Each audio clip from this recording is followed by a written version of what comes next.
What I want you to see is I have a crawl space here that's on piers on this platform. And what I'm doing here is I'm closing it in. So this is the beginning process. And what you do is you build a frame in between your piers. So this is my pier, and it's approximately 10 feet between my pier here and that one. So if you look closely, I've kind of already started to scratch it in. But if you look here, I have a 2x4 and one along the bottom, and it goes all the way down until you get to the left pier. So what I've pretty much created is a U.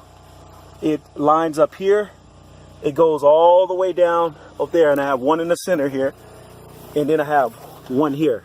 So you're framing out a structure in order to attach your lath here. So this screening here allows the concrete to adhere when you get ready to put your plaster on. So all you do is you take that and you place it on top of your form that you build, and you're going to nail it every 6 inches, top and then the bottom and possibly the center. And so you do that. If you look, it's taking shape all the way down.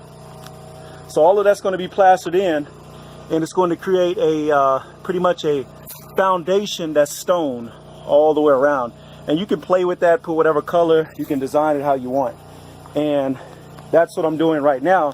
And also, if you go, and I'm gonna take you up on the roof real quick, and I want to go ahead and explain what's happening here. Okay, so if you look down, you're going to find that I have an overhang on where I'm building a porch. And so the porch height is very important. If I were to just extend the porch from the ridge of the existing house or the structure right here, and I went out, what it would do is it would create a pitch, as you can see on the original or the first ones that I put up. The pitch on it is going to be not angled enough to put a real roof on here, whether metal or shingles. So in order to alleviate that problem, and I believe the solution here is somewhat brilliant. Inside, I have insulation. Now I want you to think about this for a moment. I'm in pretty much the Florida, Southern Georgia weather. So, you know, we're talking almost 100 degrees sometime, and then it gets real cold, of course, in the winter. It gets cold enough to where if you don't have efficient heating, you're going to have a problem. But the biggest thing here where I live is going to be keeping things cool. So if you look here, what I've done, I have a roof on my tiny house, but what I wanted to do is I created an additional roof that will allow my new roof to extend out, keep maintaining the height of my porch and still allowing me to shingle it, because I'm going to put metal roofing on here, or shingles, whichever one, but I chose metal roof. And I'm able to still get my height on the porch, and I'm able to now double insulate, because check this out. I have approximately 5 inches or so here, and now I'm able to cover this with plywood, then put my metal sheet on top. So when the sun beams and hits, it's going to hit and deflect off of that roof, and this stays cool. So now I have double insulation, which allows my off-grid system to work more efficiently.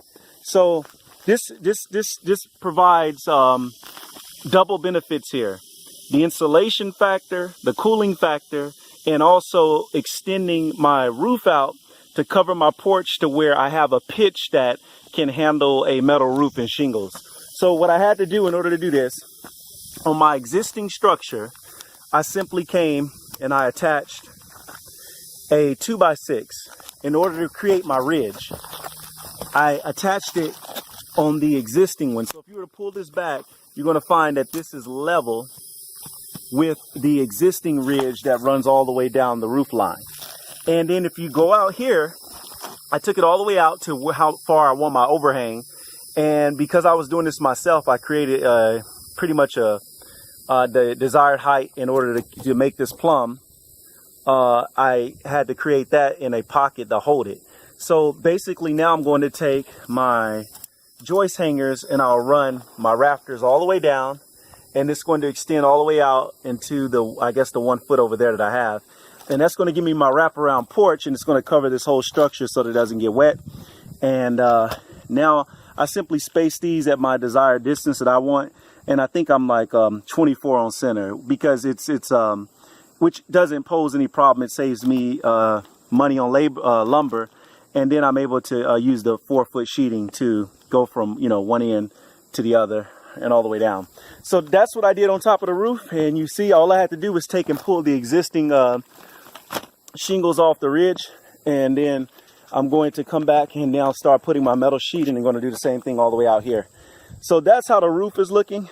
And as you can see, it's going to look very beautiful. I'm going to take you down and kind of give you an overall visual on how it'll look once it's complete. Now, y'all got to excuse the mess. I got a lot of stuff going on at a time, and you know, it's just stuff everywhere. But once the end product is done, you're going to see how it all come together. Well, this is going to be the closed-in porch here, and as you can see, I have those 2x6 rafters coming all the way down, and that's going to wrap all the way around. And interesting enough, because I'm trying to utilize space, which is not going to pose a real big issue for me, but I'm going to show you something. When I get over here and wrap around, you see the ridge, it's going to come all the way down, and it's going to create an additional space here. But right here, I want you to take a look at something. So when you come over here, notice I have 2 water lines running out here, hot and cold, and there's a reason for that. Okay, this is going to be closed in at the top here, and I'm going to create a walk-in, I can't call it a garage at all because it's on the porch, but basically I'm creating a structure where I can house the washer and dryer, and I'm going to frame it and close it in here so that I'll be able to basically come out my door, come here, and I'll be able to wash clothes. And so all of this will be closed in right here, and I'll have like a you know, a door on here where I can come in and do all of that. But I just wanted to update you at least on the 2 things that I was focusing on, and that's the foundation that's being concreted, and as you can see, we showed that earlier. And then, of course, the roof that's being put on in order to cover this porch up. And all of this is going to be decked and beautiful, and then it's going to be painted a certain gray here, and then I'll have the stone at the bottom. So I'm going to keep you posted. I'll be posting another video right behind this one because I want to show you pretty much all the updates that's going on so that you can get caught up with what has been done so far.